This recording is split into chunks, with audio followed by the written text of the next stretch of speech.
Hi everyone, I'm Coral Show of Under One Roof, and today we're live with Miss Mads from GSR. Miss Mads, please introduce yourself. Hi, I'm Mads Magsino from GSR. I am an interior designer slash marketing associate. Thank you for that, Miss Mads. Today we will talk about DIY or do it yourself with Miss Mads. Miss Mads, will you share with us some ideas on how to design or remodel our existing homes? Give us some tips, ideas, or samples. Yes, no problem.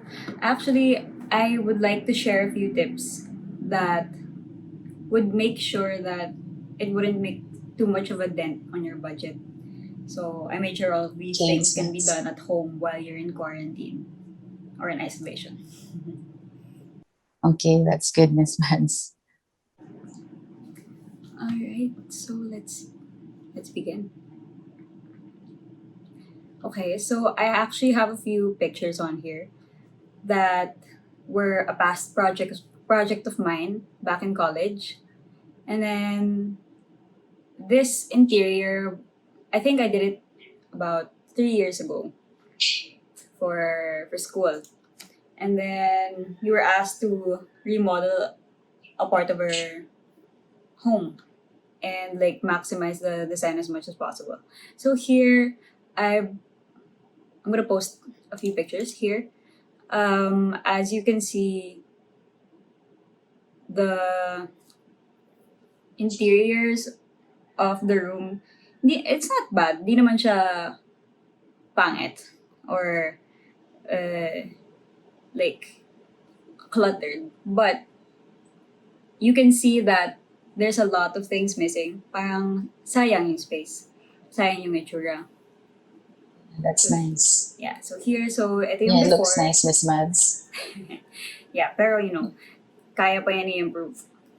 Like any other space. So here, I posted yung after.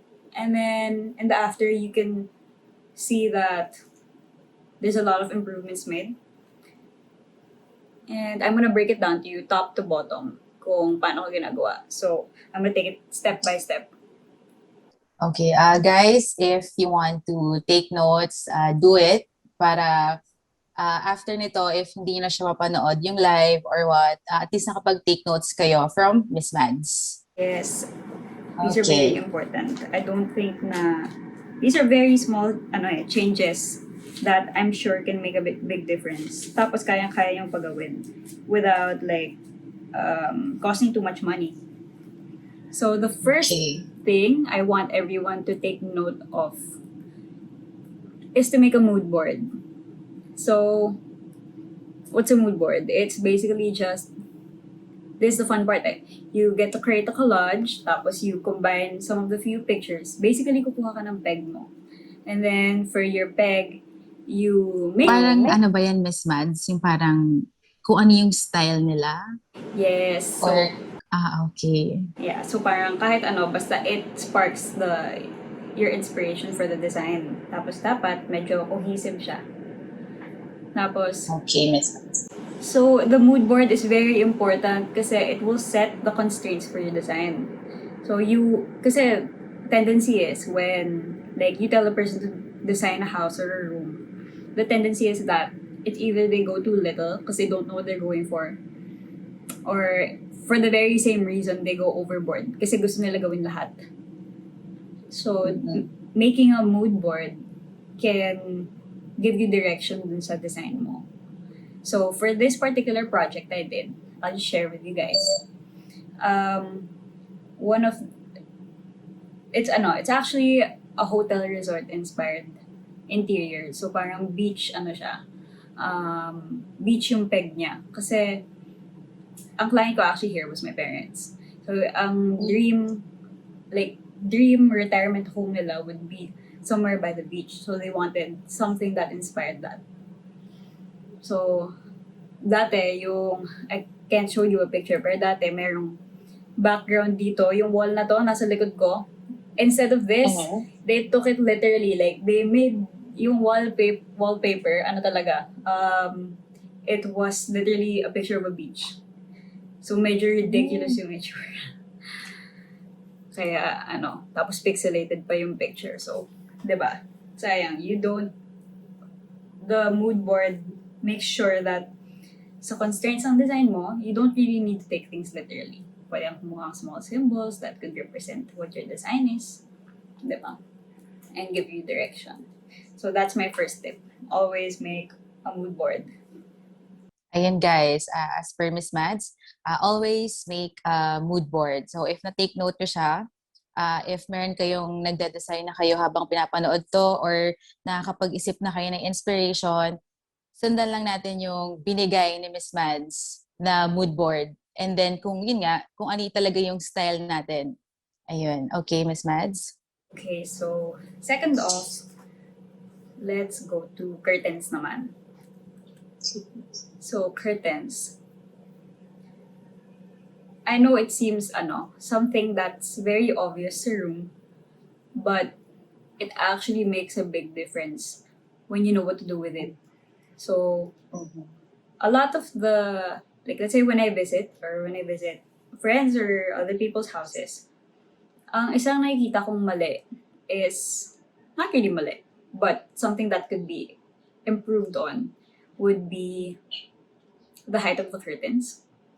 So, I posted a picture of a window. So let's say, to give you an example na rin, like let's say this is yung, di ba the window ends at some point on the wall. Let's say it's a big window. Tapos tendency is people put their curtain rods or their curtains right on top. Parang nakapatong ng ganun. Madalas, ang situation with that is that there's still a bit of wall space left sa taas. So, ang nangyayari, Yung parang stand siya ba yun? Yung sabitan mismo? yeah, Miss yung Mads? sabitan. Parang, Okay. ito yung Okay. window, tapos yung sabitan nandun na literally sa taas niya. Okay. Tapos may space pa sa taas na naiiwan, di ba? So, that would be one mistake na people make. Kasi, for designing, usually what we do is, here, if you can see sa background though, sinasagad namin sa taas. Kasi that makes the room look, higher. Lalo na yung, mapapansin mo yan sa mga ginagawa nila to sa mga maliliit na rooms, pampalaki. Kasi when you put curtains na nakasagad dun sa height ng window, parang pinuputol niya yung wall. So, ang tendency is parang mas lumiliit pa yung wall kasi nga china-chop-chop mo siya. Pero if you put the curtain sagad sa taas, parang nai-increase na yung height, tas parang mas malaki yung kwarto. So parang nandito yung yung taas ng window, tataasan pa lalo Yes. para mas okay. Oh, okay. Yes. Thank you for that, Miss Mads. Nakakuha din ako ng idea. Syempre, diba? Ang gagawin mo lang, ililipat mo lang, hindi mo na kailangan bumili pa. Pero of course, make sure na yung measurement ng curtains mo abot naman sa floor, wag yung bitin, mukhang bangs. Okay. Thank you for that, Miss Mads. Pati ako may natutunan din. So, sa mga mommies and sa lahat na nagde-design ng rooms ngayon, meron na kayong tip na nakuha from Miss Mads regarding sa paglagay natin ng yung curtain natin sa loob ng ating room. Yeah. Miss Mads? Actually, I'd like to add sa curtains. Two more things pala. Yung curtain rod, make sure you don't forget about that kasi it's still part of the colors of the room. So, going back, base mo sa mood board mo. From the colors you've chosen to the textures, apply it na rin sa curtain rod down to the very last detail para cohesive yung peg ng room mo. Kasi it could be an eyesore or it could be blended in. Tapos it could make something look better. And then one more thing that could add to the premium of your room is the type of curtain you buy. So, madalas, pag mas may budget, you can opt for blackout curtains. Kasi, if you notice sa hotels, the reason why parang when you visit one tapos natutulog ka sa kama nila or sa room nila, parang mas masarap tulog mo, diba?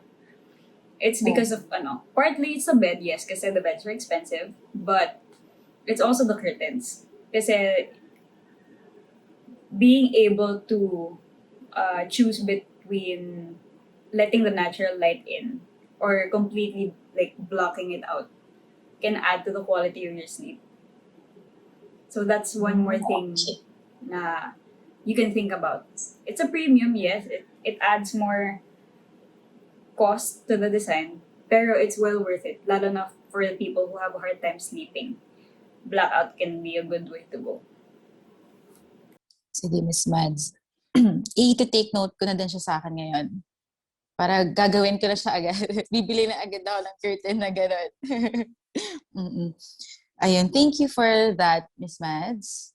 Uh, Anything else you would like to share with us sa lahat ng mga nanonood ngayon? I have a lot more para para talagang masagad nyo yung quarantine nyo. The next thing I would like to talk about are walls. So, okay. I know na right now, with minimalism being one of the like leading design trends, I know na uso yung white walls. No, when you think about like fresh looking interiors, you think about white walls agad.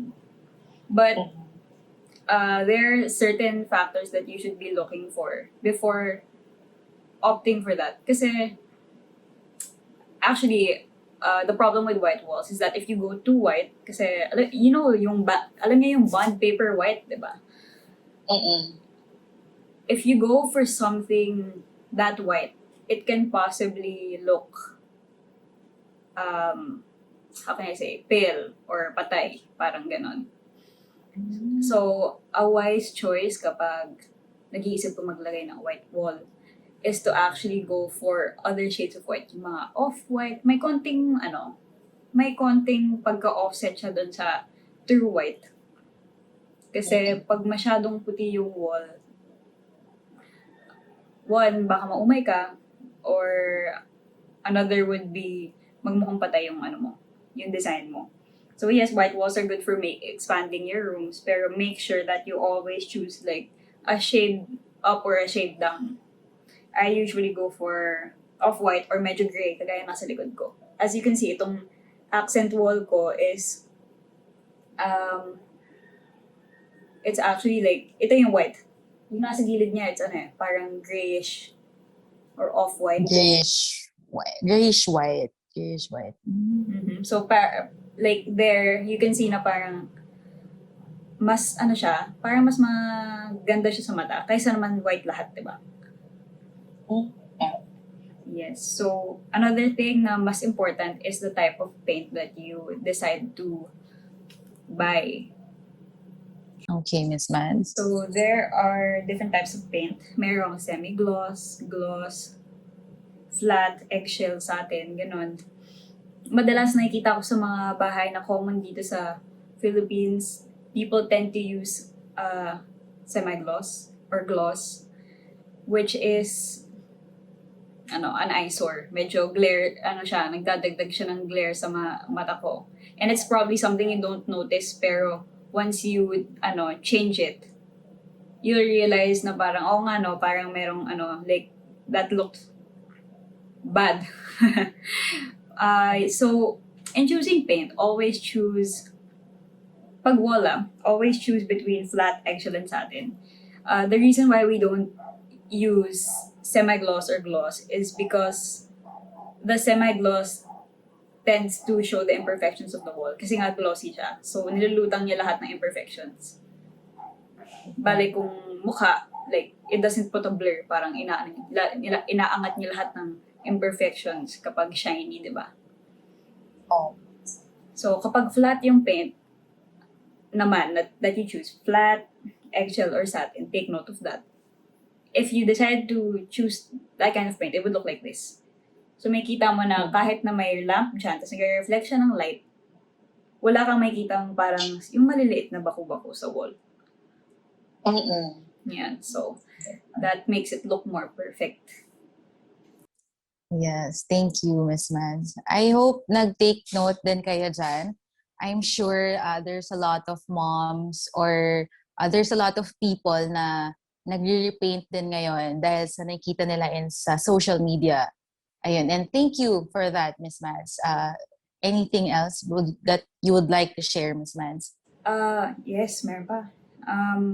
The next thing I would like to talk about is height and proportion. Height and proportion. Ay, maraming baon si Miss Mads sa episode natin ngayon. Sayang ang Yes. next, how many months pa natin dito.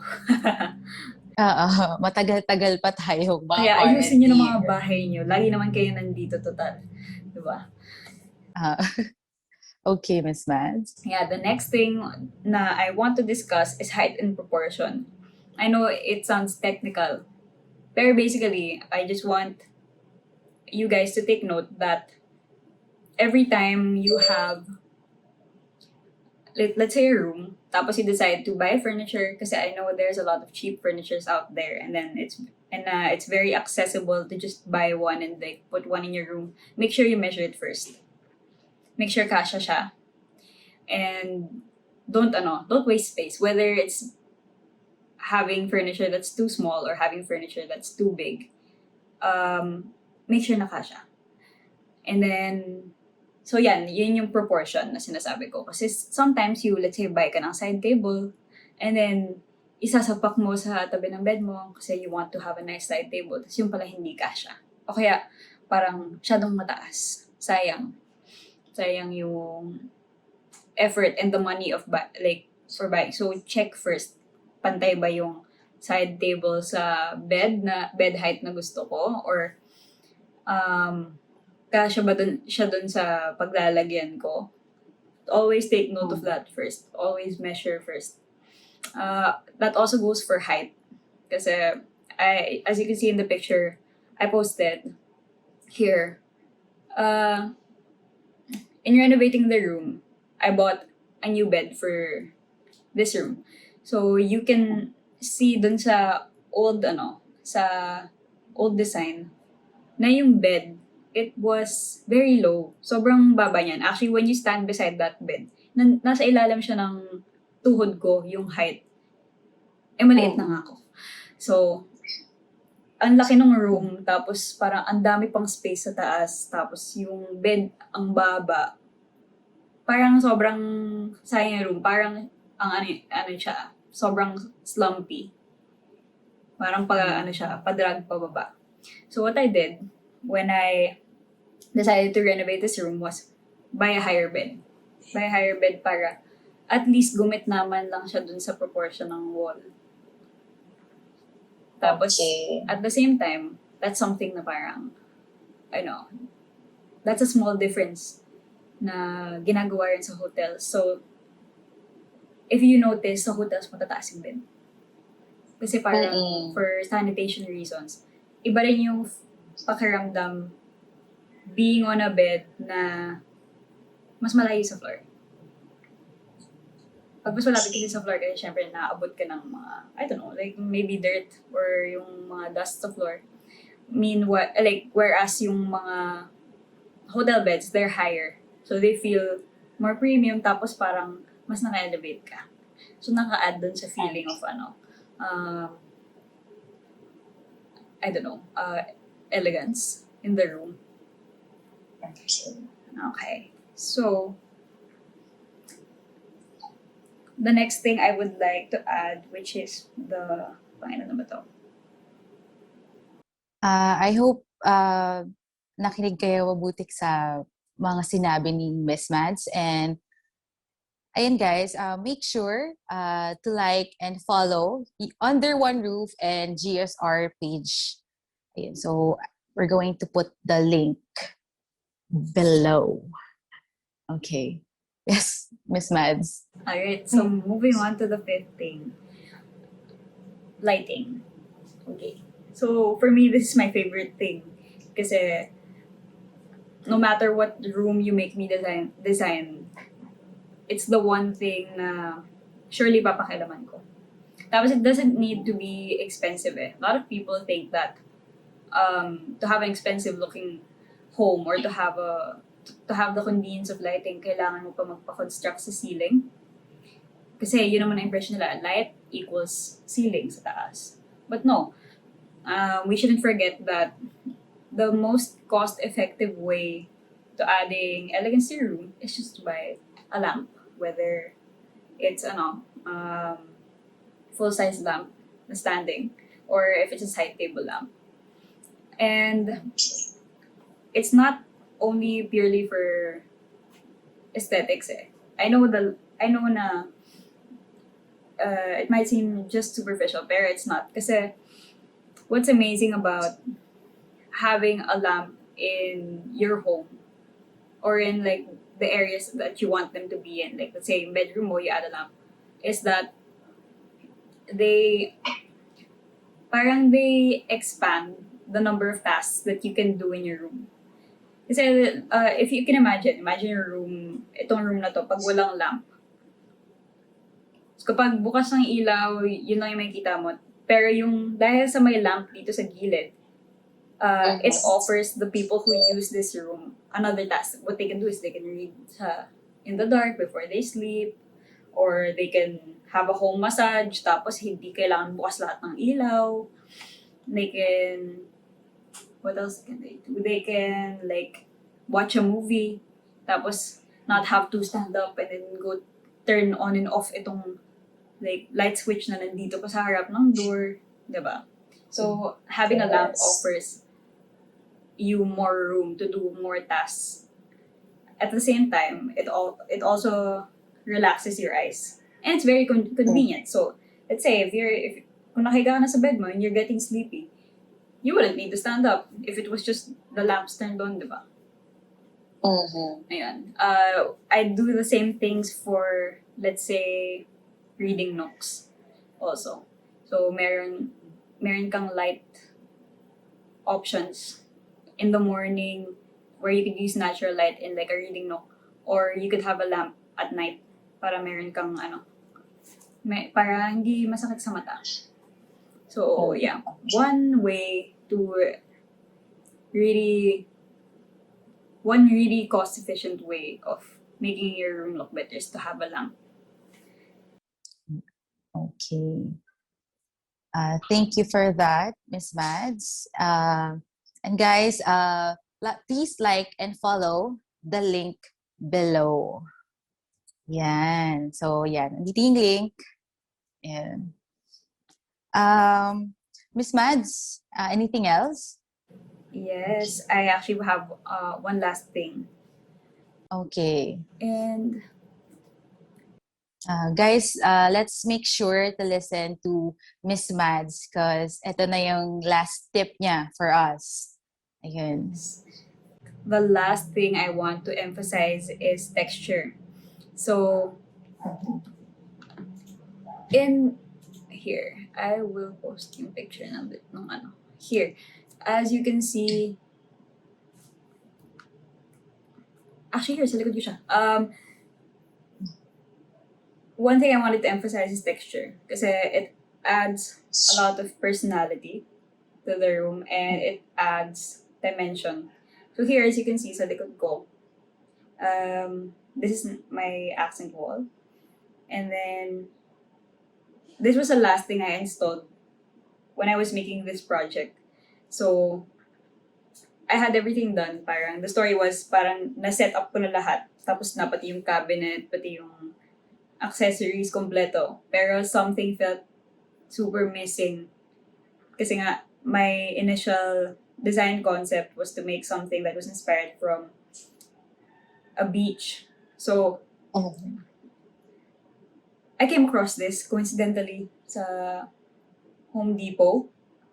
And then, when I saw this, I knew na I had to put this behind the bed. Kasi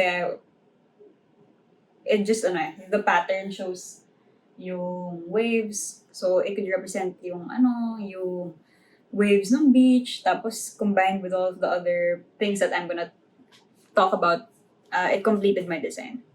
So, the next thing, always make sure to add texture to your room.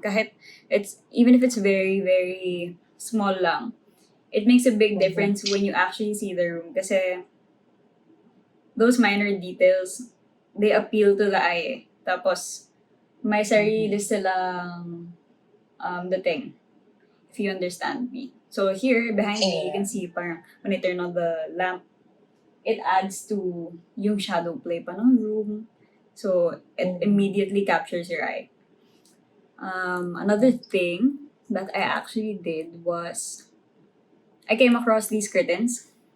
I know malayo, pero and it's very blue. Pero wait, once you see it up close, here I'll show the picture. Once you see it up close, it's actually very shimmery. So, ang ganda nung niya, nung texture niya. Then, meron siyang individual lines that have different shades of blue that combine the whole curtain. Kaya, if you look behind me, it's not just flat eh. Parang meron siyang luster ng konti. And then, when you see it, it actually really ties up with all the other materials in the room. So that's why I always emphasize nga yung mood board kasi siya yung parang control mo dun sa design mo eh. So here, not only did another texture I applied was yung katsa, parang katsa-ish, yung lampshade. It's not pure white, it's not flat.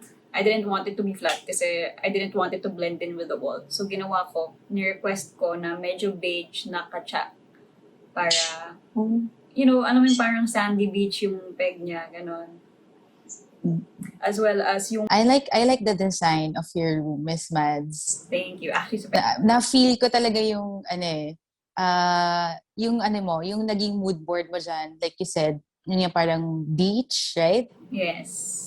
Yeah, and yun yung parang resort. Actually, yun din yung una ko nakita when I saw your room. It's really nice. The curtain, especially the curtain, when you explain me the details of the curtains. Mm-hmm. Yeah, and then yung background. Ayun. So, I hope you guys were able to take note and na-inspire ni Miss Mads. And especially, number 1 yata. Tama ba? Number 1 natin is yung mood board talaga. Yes. Tama ba, Miss Mads? Yes, mood board. Mood board, guys. Ayun. Would you like me to give a run-through? Pwede kong i-run through lahat ng rules natin para manood ng ating viewers. Yes, siguro yung mga hindi nakastart from the top, mas makaka-follow na kayo ngayon since mag-run through si Miss Mads. Ito na talaga yung last chance nyo to take notes. Ayan guys, so Miss Mads. Alright, so the first thing you have to take note of is always your mood board. Kasi that will create the constraints for your design. Para hindi kalat yung design, hindi rin too little kasi you don't know what to do with it. The second thing is yung curtain height. Make sure na your curtain, lalo na pag malaki yung window, nakasagad to the top. Kasi you don't want to create breaks on your wall. Para magmukhang mas malaki yung room at the same time, it creates a more premium feeling. Also, make sure na yung height ng curtain mo is sagad sa floor. Ayaw mo naman ng bitin. Ayaw mo mukhang bangs. Third, for the walls, make sure when you choose a white wall that it's not bond paper white or snow white or flat or like very pale white. Make sure you go a bit off the shades para meron siyang appeal. At the same time, take note of yung paint. Make sure your paint is not semi-gloss or gloss kasi it highlights the imperfections on the walls. Unless that's the peg you're going for, yung design you're going for, then feel free to do so. But if not, if you want something clean, flat satin would do. Fourth would be height and proportion. Always measure before buying. Sayang yung pera if you get an item and it comes to you and hindi siya kasya or masyado siyang malaki. Underline natin siya. Measure before buying. Ayan.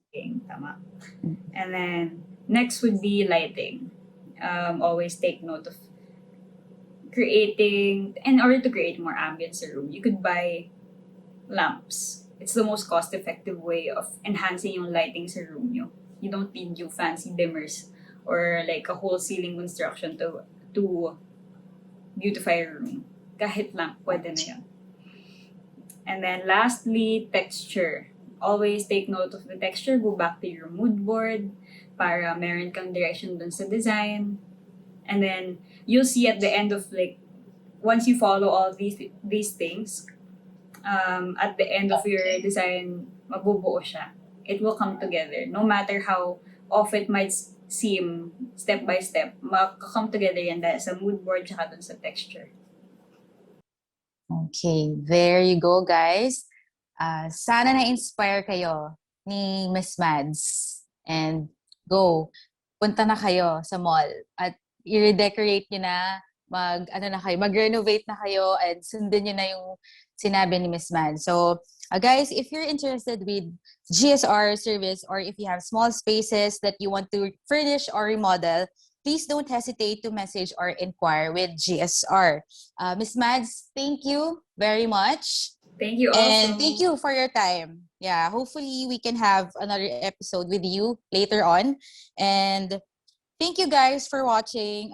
See you on our next episode. Again, this is Cole Lucio live from Under One Roof. Thank you. Thank you, everyone.